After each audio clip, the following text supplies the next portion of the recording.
আল্লাহ তাআলার প্যারা হাবিব মুহাম্মাদুর রাসূলুল্লাহ সাল্লাল্লাহু আলাইহি ওয়াসাল্লাম নবীজির দ্বিতীয় সাহাবী হযরত ওমর ইবনে খাত্তাব রাদিয়াল্লাহু তাআলা আনহুর ফজিলত এবং মর্যাদা বর্ণনা করা। আমি গত জুমার পূর্বের জুমা আপনাদের কাছে হযরত আবু বকর সিদ্দিক রাদিয়াল্লাহু তাআলা আনহুর মর্যাদা এবং ফজিলতের বর্ণনা করেছি। আজকে চেষ্টা করব আল্লাহর কোরআন নবীর হাদিস থেকে ওমর ইবনে খাত্তাবের জীবনী এবং ফজিলতের বর্ণনা করা। আল্লাহ তাআলা যুগে যুগে দুনিয়াতে এমন মহান মহান মনীষী মহান মহান মানুষকে প্রেরণ করেছেন, কিন্তু আমার আল্লাহ তাআলা জানিয়ে দিলেন, বান্দারা আমি আল্লাহ যখন তোমাদের কাছে তাদেরকে প্রেরণ করলাম, তোমরা তাদেরকে সম্মান করবা, ইজ্জত করবা, তাজিম করবা। আর ওই তাজিমের কারণে সম্মানের কারণে আমি আল্লাহ তাআলা তোমাদের সম্মানও বাড়ায়া দেই। জোরে কই সুবহান। আল্লাহ তাআলা কোরআনুল কারীমে বলেন, ইয়া আইয়ুহান নাবিয়্যু হাসবুকাল্লাহু ওয়া মানিত্তাবা'আকা মিনাল মুমিনিন। জবান খুলে বলেন আল্লাহু আকবার। আল্লাহ তাআলা কোরআনুল কারীমের সূরা আনফালের 64 নম্বর আয়াতে কারিমা, এই আয়াতের তাফসীর করতেছে প্রখ্যাত তাফসীরের কিতাব তাফসীরে জালালাইন শরীফের মধ্যে আল্লামা জালালউদ্দিন সুয়ুতী রাহমাতুল্লাহ আলাইহি এবং জালালউদ্দিন মুহল্লী রাহমাতুল্লাহ আলাইহি আয়াতের ভঙ্গানুবাদ করতেছে।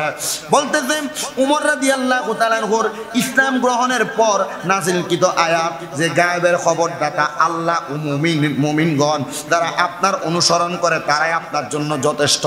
আবার বলছে আয়াতের ভঙ্গানুবাদ, আল্লাহ তাআলা নিজেই ঘোষণা করছেন, ইয়া আইয়ুহান নবী, হে নবী, হে গায়েবের খবরদাতা। দেখছেন আল্লাহ তাআলা নবীকে গায়েবের খবরদাতা বলে, মারহাবা কর না। যদি দুনিয়ার জমিনের মধ্যে কেউ ওই রাসূলের ব্যাপারে গায়েবের ব্যাপারে কোনো মন্তব্য করে তাকে প্রমাণ দিয়ে দিবেন। সূরা আনফালের 64 নম্বর আয়াতে আল্লাহ তাআলা নবীকে গায়েবের খবরদাতা বলেছেন। বলেন সুবহান। এগুলো কি আমাদের বানানো কথা? আল্লাহ তাআলার কোরআনের কথা। আল্লাহ তাআলা নিজেই বলছে, ইয়া আইয়ুহান নবী। হুজুর এখানে তো গায়েবের খবর দেনেওয়ালা বলে নাই, নবী বলছে। নবী শব্দের একটা না 24টা অর্থ, এর মধ্যে নবী শব্দের একটা অর্থ হলো গায়েবের খবর দেনেওয়ালা। মারহাবা কর না। এজন্য একজন আশিক সুরে সুরে লেখছে, কোন পাগলে বলে নবী গায়েবে জানে না, কোন পাগলে বলে নবী গায়েবে জানে না, এলেমে শহর গো নবী শাহে মদিনা। বলেন এলেমে শহর গো নবী। নবী নিজ ক্ষমতায় জানে না, আল্লাহ জানেন। আগেই বিশ্বাসও রাখতে হবে, বুঝতে হবে গায়েবের মালিক কে। এই গায়েবের খবর দেনেওয়ালা আল্লাহ নবীকে বানাইছেন। এজন্য আমরা বলি কথা কন না, ঠিক কি না? অস্বীকার করলে ঈমান থাকবে না। এজন্য মুহাব্বতে কোন পাগলে বলে নবী গায়েব জানে না, এলেমে শহর গো নবী শাহে মদিনা। পরনে এলেমে শহর গো নবী। দেওবন্দের ছাত্র যিনি মির্জা গোলাম কাদিয়ানি, দেওবন্দের ছাত্র যিনি মির্জা গোলাম কাদিয়ানি।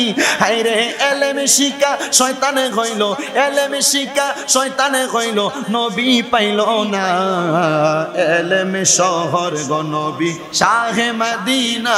পরনে এলেম শহর গো নবী।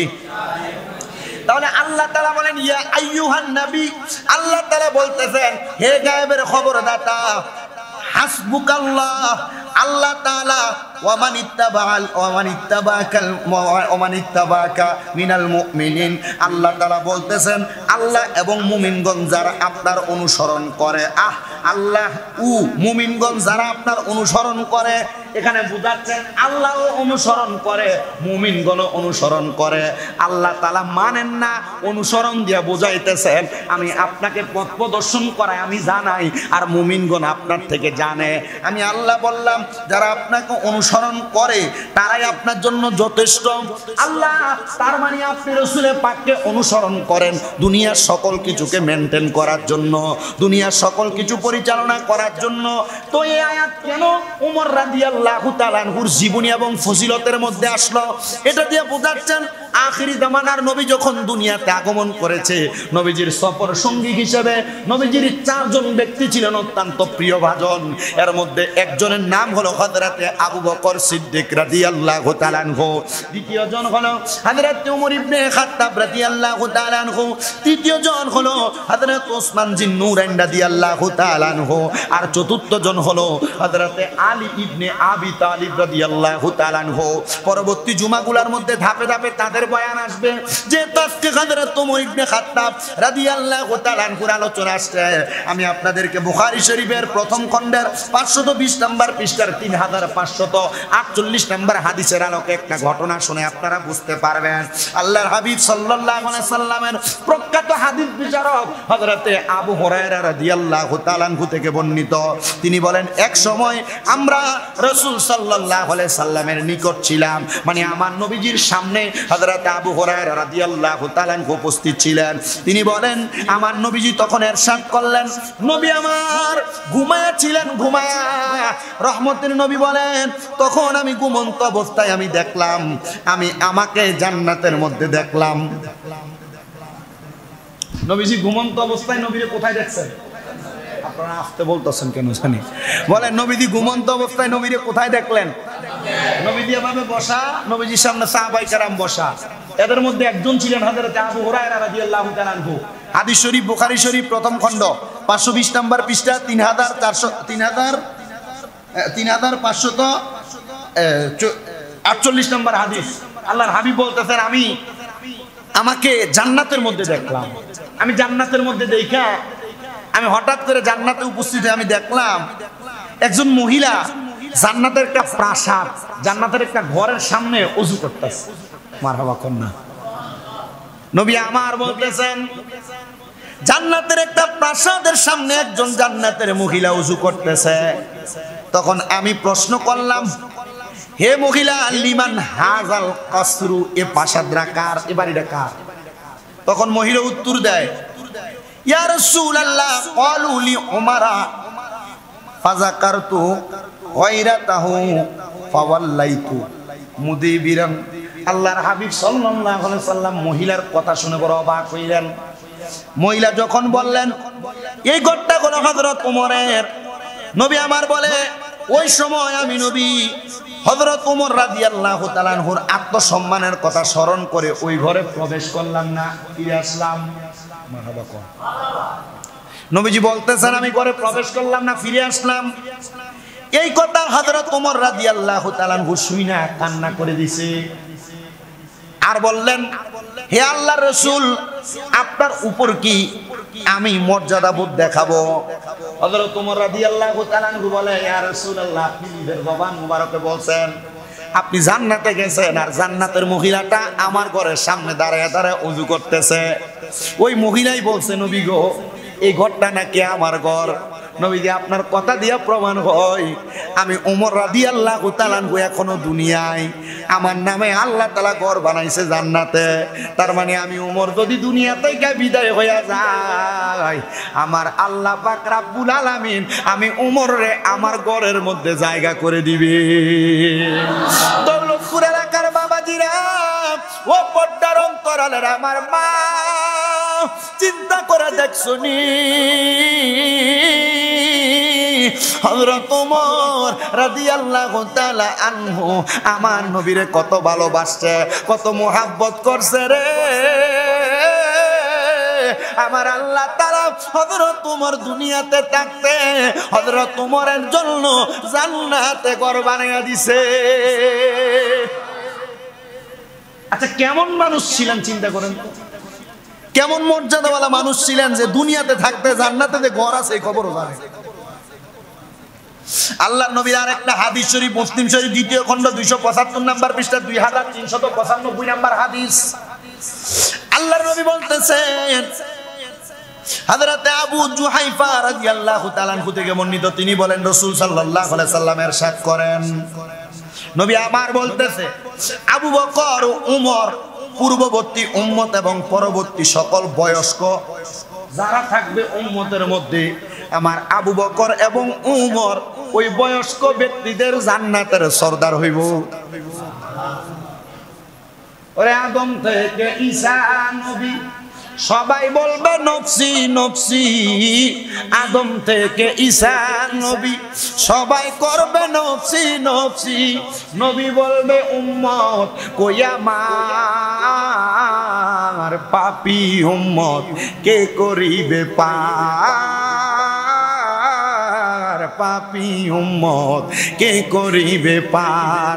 কঠিন হাসরের দিনে আখিরি নবীজি বিনে পাপী উম্মত কে করিবে পার। নবী বলবে আবু বকর তুমি লও দুজকের খবর, উম্মত নি দুজকে যায় আমার, পাপী উম্মত কে করিবে পার। নবী বলবে উসমান গনি তুমি লও কাউসারের পানি, নবী বলবে উসমান গনি তুমি লও কাউসারের পানি, উম্মতের করাও না আহার, পাপী উম্মত কে করিবে পার। কঠিন হাসরের দিনে আখিরি নবীজি বিনে পাপী উম্মত কে করিবে পার, পাপী উম্মত কে করিবে পার। আল্লাহুম্মা সাল্লি আলা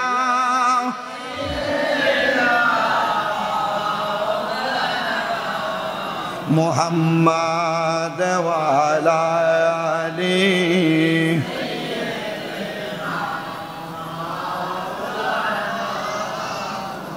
ইয়া রাসূলুল্লাহ হাবিবি দেখা দেন গো উম্মত রে, আপনার দেখা পাইতে কান্দে আমরা আশিকের অন্তরে। আল্লাহুম্মা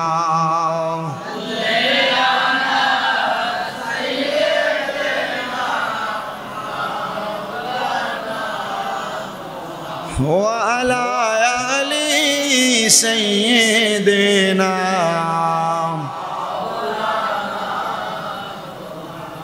আপনাদের কি কষ্ট হচ্ছে? হযরত ওমর রাদিয়াল্লাহু তাআলা আনহুর জীবনী থেকে কথা শুনে আমাদের জীবন পরিবর্তনের দরকার আছে না? আপনি একবার চিন্তা করেন ওমর রাদিয়াল্লাহু তাআলা কেমন পাওয়ারফুল মানুষ ছিলেন। আল্লাহ তাআলা ওনাকে কত মর্যাদা দিয়েছেন নবীর সাথে থাকার কারণে। মারহাবা কোন। আপনিও যদি নবীওয়ালা হয়ে যান আপনি ওমরওয়ালা হবেন, আর আল্লাহ তাআলা আপনারও জান্নাতওয়ালা বানাবে। মারহাবা কোন। তাহলে আমাদের জীবনটাকে তেমন বানানোর দরকার আছে না? এই স্বর্ণকার দোকানে আমি গতকালকে একটা নিউজ দেখছি, স্বর্ণ দোকানে যে স্বর্ণকাররা স্বর্ণের কাজ করে এরা পায়ের যে ধুলাবালি ময়লা এদিকে হিসাবে ব্যস্ত। হ্যাঁ আপনার কথা কয় না, এরা যে পায়ের ধুলাবালি ময়লা এদিকে হিসাবে ব্যস্ত হয়। আবার আরেকটা দেখছি আরো 6-7 মাস আগে স্বর্ণ দোকানের সামনে যে ড্রেন, এই ড্রেনের ময়লা মনে করেন যে 2-3 জায়গার ড্রেনের ময়লা একসাথে করে 4 ভরি স্বর্ণ গুড়া গুড়াটির এক লয় করে পাইছে। তার মানে বোঝা যায় স্বর্ণ দোকানের আশেপাশেও স্বর্ণের গুড়াগারও, কথা কয় না, স্বর্ণ দোকানের আশেপাশে স্বর্ণের গুড়াগারও। তো জান্নাতের মালিক নবী। জান্নাতের মালিক কি বলে হুজুর? না, জান্নাতের মালিক আল্লাহ। জান্নাত সৃষ্টি করছেন আল্লাহ, বানাইছেন আল্লাহ। আল্লাহ কই ইন্না আতাইনাকাল কাউসার, দান করে দিছি নবী। নিশ্চয় আমি আপনাকে কাউসার দান করছি। তো কাউসার জান্নাতে, কাউসার দান করছে তো মনে করেন আমার এই মাথায় পাগড়ি, এই পাগড়ি আমি আমরা মুয়াজ্জিন সাহেবকে দান করে দিছি। তো পাগড়ির মালিক কে? আমি না মুয়াজ্জিন? হ্যাঁ কথা কয় না, আমি না মুয়াজ্জিন? তো জান্নাতের মালিক, জান্নাত বানাইছেন আল্লাহ, মালিক বানাইছেন নবী রে। মারহাবা। তো জান্নাতের মালিকের সাথে যিনি থাকেন ওনার জান্নাতের ঠিকাদারি তো আমার নবী দিয়ে দিচ্ছেন। তা আমরা যদি ওনাদেরকে অনুসরণ করি আর জান্নাতের ঠিকাদারি আর মালিকেরা না ভাই হযরত ওমরের কাছে আবদার করবো, ও আল্লাহর নবী সাহাবী আমরা তো জান্নাতে যাওয়ার মতো কোনো যোগ্যতা নাই, ক্ষমতা নাই, ইবাদত নাই, আমল নাই, আপনারে আমরা ভালোবাসতাম, আপনাকে নিয়ে আমরা আলোচনা করতাম, আপনার ব্যাপারে আমরা কথা বলতাম, আপনাদেরকে যদি কেউ বাজে মন্তব্য করতো আমাদের কলিজায় লাগতো। ওমর রাদিয়াল্লাহু তাআলা আনহু বললেন আমার জান্নাতের একটা কর্নারে এর জায়গা আছে। আর ওমর রাদিয়াল্লাহু তাআলা আনহু এমনি ইসলাম ধর্ম গ্রহণ করে নাই। ওমর রাদিয়াল্লাহু তাআলা আনহু বাড়িতে খবর পাইছে ওনার বোন আর বোনের জামাই ইসলাম ধর্ম গ্রহণ করছে, তোর বাড়িটা বাইর করে দৌড়ে গেছে, কই দেখি কই আমার বোনের জামাই আর বোন কই, দরজাটা খুললে ঘরটা আলাদা করে দিব। ওমর রাদিয়াল্লাহু তাআলা আনহু ঘরের দরজা এদিক পেছন দিয়ে গেছে, যা দেখো উদ্বার সাহেবা মানে মক্কার বড় বড় যে ইহুদিরা এরা যাইয়া ওমর রাদিয়াল্লাহু তাআলা আনহুর ঘরের বোনের ঘরের কোণাটা লাগে শুনে, এই উদ্বার সাহেবা তোমরা কি করো? আরে ওমর তোমার বোনে কি যেন ফটতাছে আমার কাছে ভালো লাগে। মারহাবা কই না তো জিগায়, ও বোন ঘরে আনালে কি পড়েন? বলে আল্লাহর কোরআন পড়ি। বলে এত মজা? ইহুদিরাও শুনে? বলে হ্যাঁ, আল্লাহর কোরআনের এত মজার শান এটা এরাও শুনে। অথচ তোমার কয় এরা ধরে দিয়া দেখি একটু শুই না কেমন লাগে। ইস কি ভাল লাগে। দরজা খুলতে বলছে, তরবারি দিয়ে গর্দান আলাদা করে দিবে। দরজা খুলছে আর বোনের চেহারার দিকে তাকাইছে, বলে এই মুহূর্তে পড়ে দাও লা ইলাহা ইল্লাল্লাহু মুহাম্মাদুর রাসূলুল্লাহ সাল্লাল্লাহু আলাইহি ওয়াসাল্লাম। জোরে সুরে পড়ি সুবহানাল্লাহ। আল্লাহর নবী রাহমাতুল লিল আলামিন নবী বলছে, আমার পরে যদি কেউ নবী হইতো আমার ওমর হইতো। মারহাবা। রহমতের নবীর ঘোষণা দেখছেন কত পাওয়ারফুল, সাহাবী নিয়ে চলতো। আমার মুসলমানেরা মনোযোগ দিবেন। তাহলে আমাদের নবীর আগে যত নবী ছিল ওই নবীর উম্মতদের মধ্যে বুড়া বুড়া উম্মত যারা ছিল, আমাদের নবীর বুড়া বুড়া উম্মত যারা, এই যে রব মিয়া দাড়ি পেকে গেছে, মোটামুটি আমরা এই মসজিদের পূর্বের ইমাম সাহেব দাড়ি পেকে গেছে, আপনাদের যাদের দাড়ি পাইকে গেছে, চুল পাইকে গেছে, আপনারা মনে রাখবেন বয়স যদি আপনাদের বেশি হয়, আল্লাহর নবী বলেন কি? নবী আমার বলতেছেন আমার উমর এবং আমার আবু বকর রাদিয়াল্লাহু তাআলা আনহুমা তারা দুইজন আমার উম্মত এবং আমার পূর্বের সব উম্মতের জান্নাতের সরদার হইব। আপনাদের জান্নাতের সরদার কি হবে? আবু বকর উমর রাদিয়াল্লাহু তাআলা আনহু। চিন্তা করে দেখেন, এদেরকে ভালোবাসা, এদেরকে মোহাব্বত করা, এদেরকে নিয়ে আলোচনা করা, এটা আপনার জন্য কত মর্যাদাবান। যদি এদের সম্পর্কে না জানেন তাহলে কবরে গেলে তো সর্দাররাই চিনতেন না। এবার আল্লাহর নবী আবার বলতেছেন, হে দুনিয়ার মানুষ, ইক্তাদু বিল্লাযিনা মিন বাদি আবি বকর ওয়া উমর, তোমরা আমার পরে আবু বকর এবং উমর রাদিয়াল্লাহু তাআলা আনহুর অনুসরণ করবা। ইয়া রাসূলুল্লাহ, বুঝতে পারলাম। এরপর কি বলেন নবী আমার? আরেকটা হাদিসে মুবারাকা বুখারী শরীফের প্রথম খণ্ড 523 নম্বর পৃষ্ঠার 3567 নম্বর হাদিস। আল্লাহর নবী বলেন, নবী করিম, আমি নবী করিম সাল্লাল্লাহু আলাইহি সাল্লাম উহুদ পাহাড়ের মধ্যে আগমন করলাম। আমার সাথে আবু বকর, উমর, উসমান রাদিয়াল্লাহু তাআলা আনহু ছিল। আমি নবী যখন উহুদ পাহাড়ে উঠলাম, আমি দেখলাম উহুদ পাহাড়টা কাঁপতেছে। আপনি মনে করছেন ছোট জায়গা উহুদ পাহাড়? 7 কিলোমিটার জায়গা উহুদ পাহাড়। এবং মনে রেখে দেন, কিয়ামতের কালামতের ভিতরে নবী বলছেন, যখন কিয়ামত একবারে কাছে চলে আসবে, কিয়ামতের আগে 7 কিলোমিটার লম্বা উহুদ পাহাড়টা সম্ভব হয়ে যাবে। মারহাবা কয় না তো? কি হয়ে যাবে? শূন্য হয়ে যাবে। এটা আল্লাহর নবীর ঘোষণা। ওই উহুদ পাহাড়ের একটা জায়গা আছে এখনো পর্যন্ত, যে জায়গার মধ্যে উহুদ পাহাড়ের পার্শ্ববর্তী উহুদের ময়দান, এটা থেকে তাকাইলেই দেখা যায় কিবলার দিকে সুন্দর একটা ফাঁকা জায়গা। ইহুদিরা যখন আমার নবীর আক্রমণ করছে, নবী আমার উহুদ পাহাড়ের ওই গুহাটার মধ্যে যে জায়গা নিছি, আমি নিজে যাই সেখানে জিয়ারত করে আসি। ওই উহুদ পাহাড়ের নিচে একটা অংশ আছে যেখানে আমার নবীদের দাঁত মোবারক শহীদ হয়েছে। আমি নিজে যে আমার ঠোঁট দিয়া জায়গাটার চুম্বন করছি। আমি চিন্তা করছি এই উহুদ পাহাড়ের কোন জায়গায় জানি আমার নবীর পা মোবারকটা লাগছিল রে। হায় রে, আমার কদমটা যদি ওই জায়গায় পড়া যায় তাহলে আমি গুনাহগার হইতে পারি। এজন্য আমি আমার ঠোঁটটা লাগাইয়া গাড়ি থাইকা ওই জায়গার মধ্যে চুম্বন করছি। আমি দেখছি অনেক পাকিস্তানিরা ওই উহুদ পাহাড়ের মধ্যে যে চুমা দেয়, গড়াগড়ি খায়, কান্দে। আমি চিন্তা করলাম এটা তো কোরআনও বলে না, হাদিসও বলে না, এরা গড়াগড়ি করে কেন, কান্দে কেন? তখন বুঝলাম এরা হয়তো চিন্তা করে আমার নবীজি এই জায়গার মধ্যে কদম মুবারক লাগাইছে, নবীজির কদম মুবারকের ধুলাবালিগুলো যদি তাদের গায়ে লাগে তাদের জীবন ধন্য। আপনার চিন্তা করে দেখেন আমার মুসল্লিরা, নবী আমার বলেন, আমি নবী এবং আবু বকর সিদ্দিক, উসমান জিন নুরাইন এবং হযরতে উমর রাদিয়াল্লাহু তাআলা আনহু, আমরা চারজন যখন উহুদ পাহাড়ে উঠলাম, উহুদ পাহাড়টা কেঁপে উঠলাম। আমার নবীজি তখন বললেন, উসকুন উহুদু আযুন্নুহু, এ উহুদ তুমি দাঁড়াও, স্থির হও। সাথে সাথে উহুদ পাহাড় স্থির হয়ে গেছে। আমার নবী তখন বললেন, তুমি কি জানো তুমি পাহাড়ের উপরে কে পা মুবারক রাখছে? আমি নবীজি পা মুবারক রাখলাম। অতঃপর তোমার উপরে একজন নবী পা রাখছে, একজন সিদ্দিক পা রাখছে, আর দুইজন শহীদ পা রাখছে। নবী আমার বলতেছে আমি নবী, আমার সাথে আবু বকর সিদ্দিক, দ্বিতীয় হইল দুইজন শহীদ। তো মরার আগে তো কাউরে শহীদ বলা যায় না, মরার পরে না শহীদ বলে। ও আবু বকর, আপনি একবার প্রশ্নটার উত্তর দেন তো, ওমর এবং ওসমান যে নূরাইনকে কেন বললেন শহীদ? আমার নবী জানতেন হযরত ওমর এবং ওসমান শহীদ হইয়া যাবে। কি ওসমান এবং ওমর রাদিয়াল্লাহু তাআলা আনহু তো এখনো ইন্তেকাল করে নাই, নবী যে শহীদ বললেন, তাহলে নবী গায়েবের খবর জানেনি? এই তোরা বলো জানেনি? তোমার তো কবে গায়েব জানে আল্লাহ, নবী জানে কেমনে? এটা শিরক কুফরি, তুমি তো মাইনা লইবা।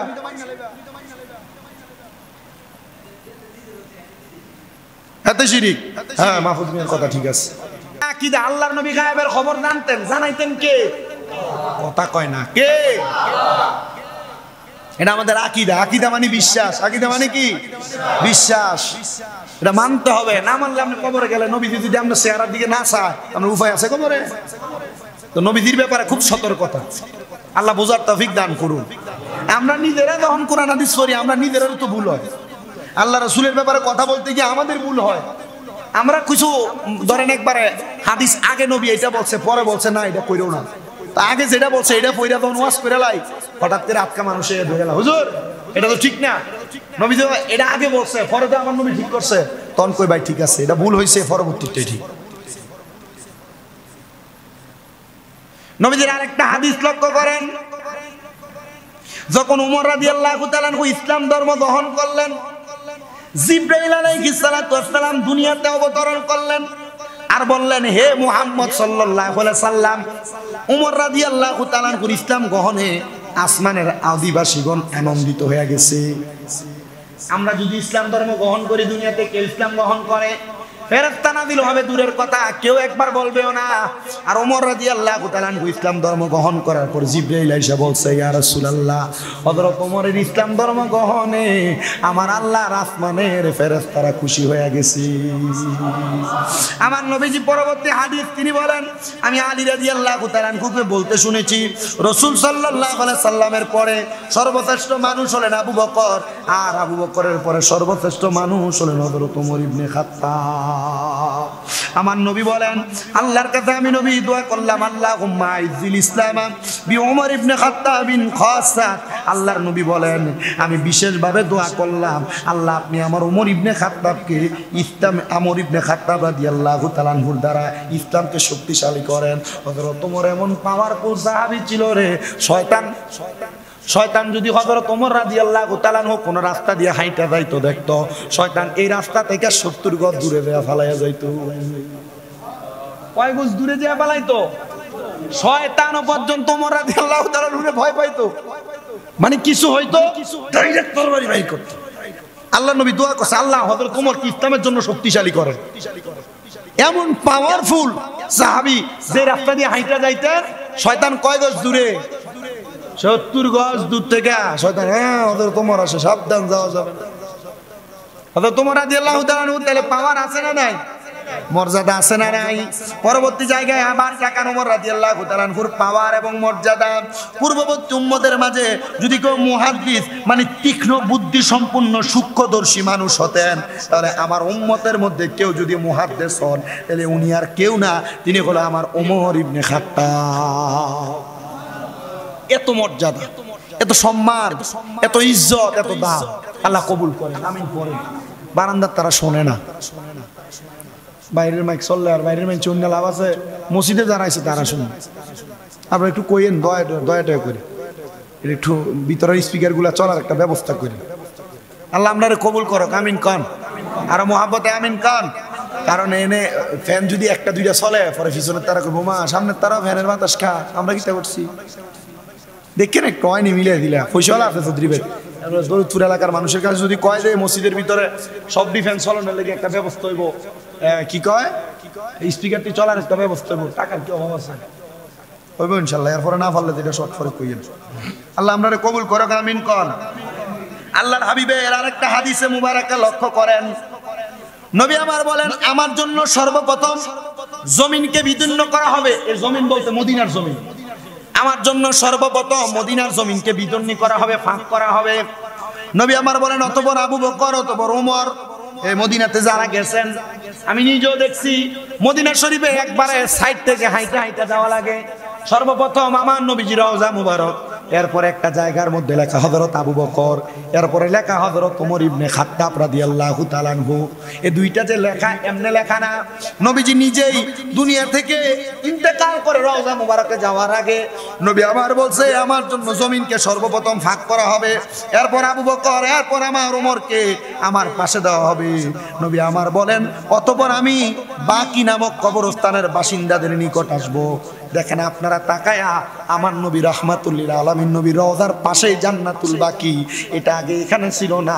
জান্নাতুল বাকিরে বাড়াইতে বাড়াইতে অনেক বড় করা হয়েছে। এটা এখন আস্তে আস্তে নবীর রওজার কাছে বাবেদি দেইলের কাছে চলে আসছে। মদিনা শরীফ থেকে বাইর হইয়া যদি ব্যারিকেড না থাকতো, একটা দৌড় দিয়া জান্নাতুল বাকিতে যাওয়া যাইতো। জান্নাতুল বাকির বাতাসে তো মজা। আসরের নামাজের সময় সূর্যের তাপটা একটু গরম গরম লাগে, কিন্তু জান্নাতুল বাকির মধ্যে ঢুকলে গায়ে যদিও গরম লাগে, এমন একটা বাতাস গায়ের মধ্যে লাগে, আপনার কাছে মনে হইব দুনিয়ার এসির বাতাস আমার কাছে কিছু না। এই বাতাসটা মনে হয় জান্নাতের বাতাস। যদি সম্ভব হয় ভাইরা, টাকা জোগান, মক্কা মদিনা যান, কক্সবাজার যাইতে পারবেন, লাভ নাই। এখানে গেলে গুণ হইব সোহের, শান্তি নাই, টিয়া উড়ে। মদিনা যাওয়ার চিন্তা করেন, বেশি অল্প বাজার। ঈদের পরে যেই মোটামুটি জুলাই আগস্টে বা আগস্ট জুন জুলাইয়ের মধ্যে যেই ঈদের পরে হজের ফ্লাইট আছে, আপনি যদি ট্রানজিট ফ্লাইটেও যান, 1,20-25,000 টাকা খরচ উমরাতে গেলে। 1,30,000 হলে, 35,000 হলে ডাইরেক্ট ফ্লাইটে চলে যাবেন। কি মজার জায়গা! আপনার বাংলাদেশের কথা যদি বাংলাদেশ থেকে কল না দেয় আর মনে পড়ে না। এটা আরামের জায়গা, জান্নাতুল বাকি। মানুষ ফজরের নামাজের পরে মদিনা জিয়ারত করে, কইরা বাইরে হয়ে ডাইন দিক দিয়ে হাইটা আবার জান্নাতুল বাকিতে ঢুকে। তা আমি আমার এক লোকের গেলাম, জামাল ভাই, ওনার জিজ্ঞাসা, এই আপনি যে ঢুকেন প্রত্যেক ওয়াক্তের পর, মানে একবার ফজরের পরে একবার আসরের পরে, ফাঁ ব্যথা করে না? হুজুর, যে বাতাসটা লাগে ব্যথা করে, কিন্তু বাতাসটা ব্যথাটা ভুলে দেয়। আর আপনি পুরাটা ঘুরে এসে বাইরে যখন দমদমের পানিটা দিয়ে মুখটাতে একটু মারবেন, শরীর ঠান্ডা, মন ঠান্ডা, দেহ ঠান্ডা। এত মজার জায়গা। টিয়া পয়সা থাকলে মিয়া হয় না, টাকা কিনে বাড়ি করে থাকলাম সম্ভব না। আল্লাহ আমাদেরকে জীবনে একবার হলো নিয়ত করেন, বুড়ারা বলেন আল্লাহ, কন্যা আল্লাহ আমাদেরকে মরণের আগে একবার হইল মক্কা মদিনা না দেখাইয়া মরণ দিয়েন না। এবার আল্লাহ কবুল করুক আর না করুক, যদি মইরেও যান আমল নামে সওয়াব পাবেন। মরণের পরে একবার হইলেও আল্লাহ তাআলা এই জায়গা আপনার প্রদর্শন করাইব। হুজুর মরার আগে না, মরার পরে? পরে পরে করাইলে একটু বেশি মজা পাবে। বলে হুজুর তাহলে দুনিয়াতে করার কি দরকার? টিয়া পয়সা ওয়ালাইয়া যদি আল্লাহ নবী বলছে কারো সামর্থ্য আছে, টাকা পয়সা আছে, সামর্থ্য আছে হজ করার মতো, কিন্তু এক করে নাই, সে কি করে নাই? হজ করে নাই।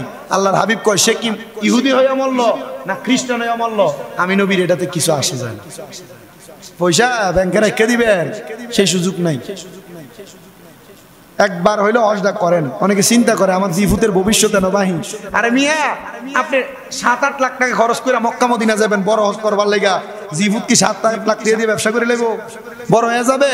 না, 7-8 লাখ টাকা দিয়ে এনে হজযোগ্য ব্যবসা হয় না। কুমিল্লা শহরে যাবেন 15 লাখ 20 লাখ টাকা শুধু দোয়ানের অ্যাডভান্সে দেওয়ার লাগে। আপনি 7-8 লাখ টাকা খরচ করে মক্কা মদিনা যান, আর যদি এটা সম্ভব না হয় 1.5 লাখ টাকা খরচ করে যান উমরা হজে, যাই আল্লাহর খাবা করে ধরে কইেন 1.5 লাখ 1.5 কোটি টাকার মালিক বানাই দিবেন। মারহাবা কই না? দাও কি 1.5 লাখ খরচ করে গেলে খাবা করে দোয়া করে এলে কি কয় লাখের মালিক বানাবো? কোটি কোটি টাকার মালিক বানাবো। আমি ওয়াজ করি 9 বছর, 9 বছরের ওয়াজে চিন্তা করছি হয়তো এখন আর ওয়াজ মাহফিল ঠিক মতো হইতো না। গত 8 বছর তো যাক কোনো রকম করছি, এখন একটু কম হইল। হজ করে আওয়ানোর পরে এখন হক বেশি, হাদিও বেশি। আমি চিন্তা করছি না, আমি আল্লাহর কাবা করে ধরে দোয়া করছি, আল্লাহ যতটুকু সম্মান দিচ্ছেন এটা আমার জন্য হাজার হাজার গুণ বেশি, আমি এর থেকে 1% পাওয়ার যোগ্য না। আল্লাহ আপনি আমার জীবনের সিদ্ধান্তের ব্যাপারে যা মনে করেন এটাই শেষ। দোয়া এতটুক ছিল, আমার দোয়া এতটুক ছিল। আমি এতটুক বুঝতে পারছি যে আল্লাহ তাআলা দুনিয়াতে যদি আপনার সম্পদ দেয়, আপনার বিভিন্নভাবে পরীক্ষা করবে, বিভিন্নভাবে পরীক্ষা করবে। তা আমি গত জুমা আপনাদের কাছে আসতে পারি নাই। আমার আম্মার গত বৃহস্পতিবারে অপারেশন হয়েছে। আম্মা এখনো পর্যন্ত অসুস্থ। এই অপারেশনের পর এটা মেজর অপারেশন, খুব কঠিন। এখনো পর্যন্ত দাঁড়াইতেও পারে না, খুব কষ্ট হয়। আমি এই 8 দিন 9 দিনে এখনো পর্যন্ত আমার 10-12 ঘন্টা আমি ঘুমাইছি কিনা আমার সন্দেহ আছে। আমার আম্মা হসপিটালের বেডে ঘুমাইছে ট্রমাতে, আমি যদিও জায়গা ছিল আমার খালারা উপরে শুয়ে, আমি নিচে শুইছি। কোন সময় ডাক দেয়, চোখ খাটতে লাগলে মনে হয় যে ডাক দিব। বাড়ি তো ঠিক মতো ঘুমাই নাই, আমার আম্মা ঘুমাইছে, আমি নিচে শুয়ে বসে বসে মোবাইল টিপছি। ডাক দিলে এখন আলগি দিয়া সব কিছু করার আগে এখানে আসার আগে আলগি দিয়ে আইনা গাড়িতে করে ড্রেসিং করে নিস। আমি আপনাদের কাছে এতটুকু চাম, আমি আপনাদের কাছে অন্য কোনো কিছু, শুধু আমার আম্মার লাগে একটু দোয়া করবেন। আপনারা করবেন না? আমি আপনাদের কাছে কথা বলতে শরম না। আমি গোসল করার পর আমি আমার লুঙ্গি দিয়ে ধুইতাম না। গোসল করার পর আমার গোসলের লুঙ্গি আমি ধুইতাম না, আমার মা ধুয়ে দিত। আমার মা ফিরে সিজনে আমি লোকমা দিয়ে ভাত খাওয়াইতাম না, আমার মা খাওয়াই দিত। আমি আমার মার মুখে লোকমা তুলে দিই যখন, তখন আমার নিজের কলজা ফাটে, কিন্তু কানতে পারি না।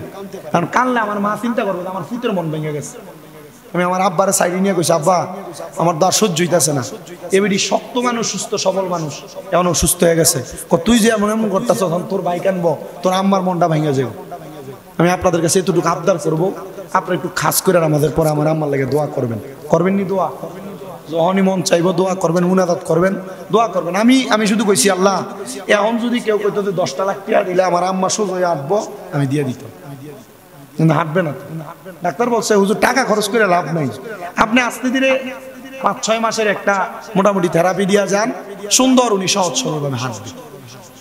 আমি আল্লাহ তাআলার দরবারে এতটুকু চাইছি যে আল্লাহ আপনি আমার জন্য একটু খাস করে রহমত বরকত দান করে আমার আম্মার সুস্থতা দান। আমি গতকালকে 2টা মাহফিলে যাওয়ার পর আমি বলছি আল্লাহ যেন আমার আম্মার সুস্থতার নিয়ামত দান করে।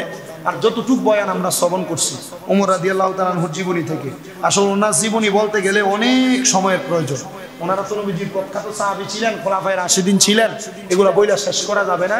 যা শুনছি তার দ্বারা যেন আমরা সাহাবায়ে কেরামকে সম্মান করতে পারি, আমাদের জবান দ্বারা কখনো যেন সাহাবায়ে কেরামের প্রতি বাজে মন্তব্য, কথা বলেন বাজে মন্তব্য, আপনি দেখবেন অনেক জায়গার ভিতরে অনেক বাতিলপন্থীরা সাহাবায়ে কেরামকে নিয়ে মন্তব্য করে। বিশেষ করে আমরা সমাজে, আপনারা কে আছেন কি করেন জানি না, জয়গুরু আছে না, আছে না, এরা সাহাবায়ে কেরামরে গালাগালি করে, নাউজুবিল্লাহ পড়েন। বান্দারিরা না, আরা জয়গুরি যারা, এদের ভিতরে এক শ্রেণী আছে সাহাবায়ে কেরামরে গালাগালি করে, সাহাবায়ে কেরামকে নিয়ে বাজে মন্তব্য করে।